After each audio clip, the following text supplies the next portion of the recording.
Hai semuanya, di era modern, teknologi militer dan satelit memiliki hubungan yang sangat erat dan saling bergantung. Satelit saat ini telah menjadi aset penting bagi militer di seluruh dunia, yang memungkinkan mereka untuk melakukan berbagai operasi dengan lebih efektif dan efisien. Assalamualaikum warahmatullahi wabarakatuh. Selamat datang kembali di channel saya di XMD Project di sini, guys. Jadi di konten kali ini tuh seperti biasa kita bakal bahas info-info menarik seputar Indonesia, guys. Indonesia sudah mulai mengembangkan 19 satelit. Satelit ini adalah salah satunya adalah satelit navigasi untuk keperluan militer dan sebagainya, guys. Dan masih banyak lagi yaitu satelit-satelit komunikasi dan sebagainya, guys. Sebelum melanjut ke videonya, yang baru melihat channel ini silahkan bantu like, comment, share, dan subscribe biar gue semangat bikin konten, guys. Jangan di skip biar kalian paham isi videonya. Let's go, kita lanjut.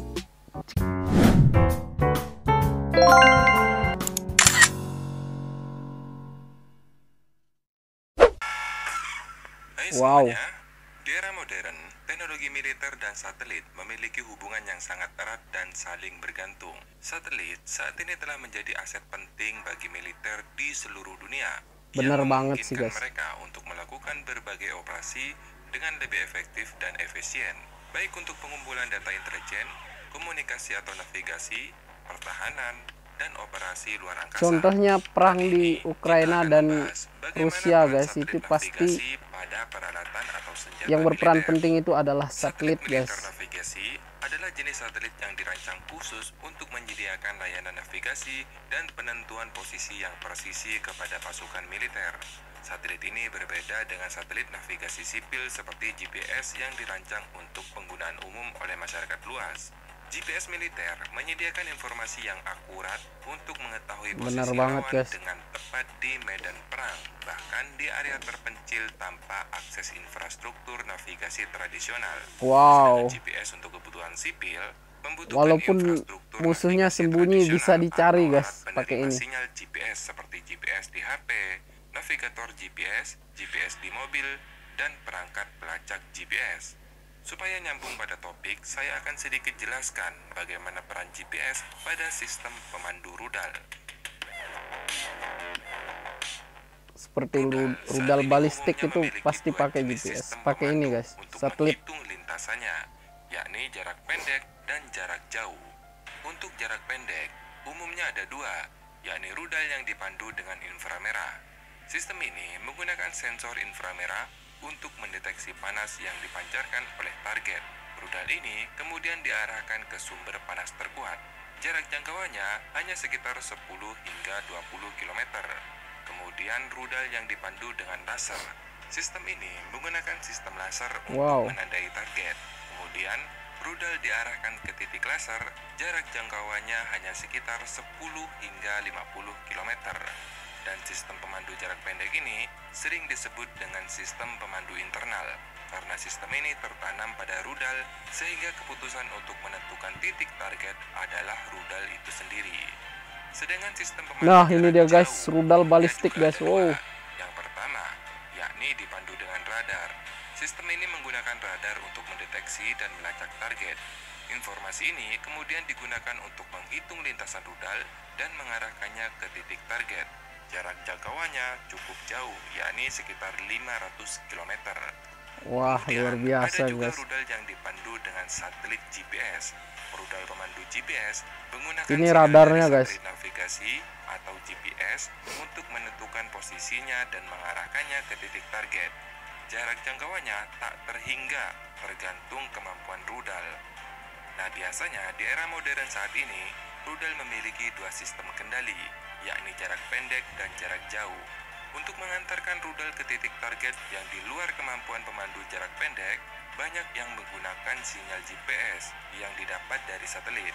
Kemudian, saat sensor pemandu jarak pendek mendeteksi target, maka akan secara otomatis aktif, sehingga akan meningkatkan akurasi tinggi. jadi kayak gini sistem radarnya, guys. Rudal.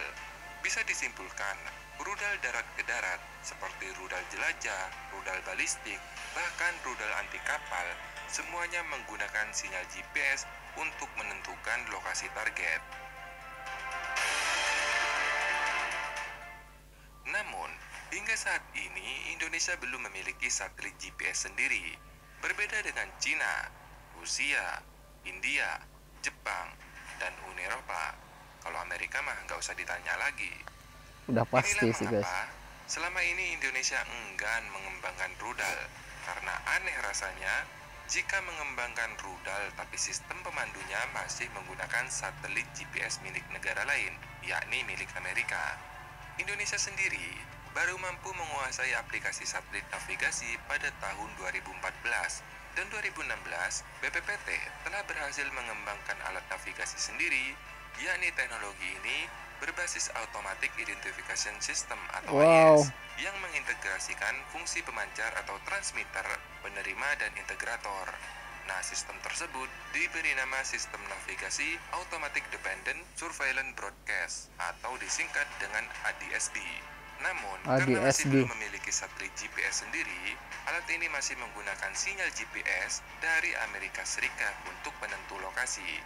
Padahal sejak tahun 2017, alat tersebut sudah melakukan uji coba di Jakarta Air Traffic Service Center pada 2 bandara, yaitu Bandara Husein Sastranegara Bandung dan Bandara Ahmad Yani Semarang, di mana hasil pengujiannya dinyatakan baik. ADSB juga mampu menangkap sinyal dari transponder yang dimiliki setiap pesawat sipil dalam radius 200 mil, sehingga setiap pergerakan pesawat akan terdeteksi. Nah, kemudian tahun 2023, Badan Riset dan Inovasi Nasional atau BRIN bersama dengan National Space Policy Secretariat Cabinet Office, yakni Jepang, bekerja sama jadi dalam pengembangan kerjasama dan sama Jepang pemanfaatan nih bikinnya. teknologi sistem navigasi satelit. Kerjasama tersebut Emang kalau terkait dengan teknologinya riset Jepang itu pengembangan emang dan luar pemanfaatan biasa, udah teknologi nggak satelit diragukan navigasi lagi sistem. guys. Dan sebagai informasi geng, Jepang sudah memiliki satelit GPS versi mereka sendiri, yakni disebut dengan Kiwazi Zenith Satellite System. Dikabarkan, Jepang juga bersedia melakukan transfer knowledge yang akan membuka algoritma dan apa yang kita perlukan untuk membangun receiver dalam sistem navigasi satelit. Nah, kalau HP kalian tidak cuma untuk buat scroll TikTok dan IG doang, pasti kalian udah tahu nih, sekitar 9 bulan yang lalu, rame banget tuh kalau BRIN sesumbar akan menciptakan satelit peta sendiri, bahkan satelit ciptaannya memiliki kemampuan yang lebih detail dibandingkan dengan map besutan platform raksasa seperti Google. Wow, itu luar diungkapkan biasa. oleh Kepala Organisasi Riset Penerbangan dan Antariksa atau BRIN, yaitu Bapak Robertus Heru. Dia juga mengatakan pihaknya saat ini sedang membuat satelit sendiri yang lebih besar seberat 1 ton yang dapat membawa lensa yang amazing besar guys. agar mendapatkan Bagaimana gambar pendapat peta kalian? Indonesia yang Silahkan lebih komen detail di kolom dengan komentar data guys. yang lebih valid. Untuk diketahui geng, jangan pernah anggap remeh kemampuan Indonesia dalam hal satelit. BRIN sendiri melalui Pusat Riset Teknologi Satelit telah membuat dan meluncurkan 3 satelit, yaitu satelit 8A1 atau 8 CubeSat diluncurkan pada 2007, 8A2 atau 8 Orari diluncurkan 2015, dan 8A3 atau 8 IPB 2016. Semua satelit tersebut berbekal kamera. Bahkan akhir Luar 2024 biasa guys. atau paling lambat awal 2025, Indonesia akan meluncurkan 2 satelit sekaligus, yakni satelit Nusantara 5 atau Satria 2 dan satelit 8A4 atau disebut dengan Neo 1, di mana satelit ini juga dilengkapi dengan kamera multispektral yang sebelumnya tidak ada pada satelit 8A3. Jadi gini cara satelit ngorbit di bumi Satelit guys. ini sangat berkaitan dengan satelit GPS bro. Alasan satelit penginderaan ini diluncurkan karena ada beberapa tempat tidak tercover dengan baik oleh satelit Google. Bahkan pemetaan lokasi nama kecamatan banyak sekali yang keliru.